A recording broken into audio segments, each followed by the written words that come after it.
आगामी साधारण निर्वाचन में दलीय प्रार्थी प्रचार करने प्रधानमंत्री नरेंद्र मोदी आसंता 29 तारिख बालेश्वर गस्तर आसुछन्ते।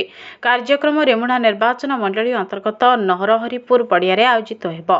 प्रधानमंत्री गस्त कार्यक्रम को सरस सुंदर और सफल करने शनिवार बीजेपी लोकसभा निर्वाचन कार्यालय एक प्रस्तुति बैठक अनुष्ठित होता। बैठक बालेश्वर जिला सभापति उमाकांत महापात्र सभापतित्व में आयोजित होता।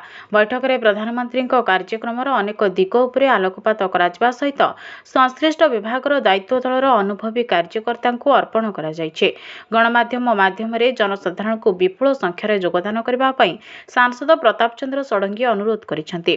बैठक में लोकसभा केंद्रीय प्रभारी मनोरंजन मिश्र, रेमुणा निर्वाचन मंडली केंद्रीय प्रभारी बैलेन्द्र जैन, रेमुणार विधायक प्रार्थी गोविंद चंद्र दास, लोकसभा संयोजक शुभंकर महापात्र, राज्य प्रवक्ता ठाकुर रणजित दास, पूर्वतन विधायक जीवन प्रदीप दास समेत संचालन समितिर सदस्यवृंद समस्त प्रभारी और संयोजक आलोचन अंशग्रहण करथिले।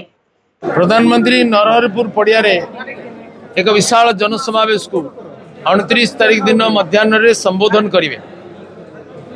सेठी प्राय 2 लाख लोक समावेश बोली आम आकलन कर। प्रधानमंत्री के संबोधन रे बालेश्वर गोटे अपूर्व जागरण हो। भारतीय जनता पार्टी समस्त एमएलए एमपी को जिताई से जनता जनार्दन को निवेदन करेंगे। प्रधानमंत्री गस्त केते प्रभाव पक गोटे उदाहरण देले आपण जानि परिबे।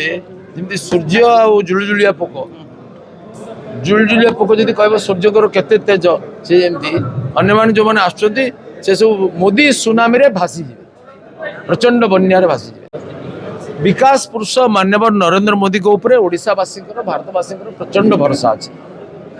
से भरोसा भारतीय जनता पार्टी को जितेब।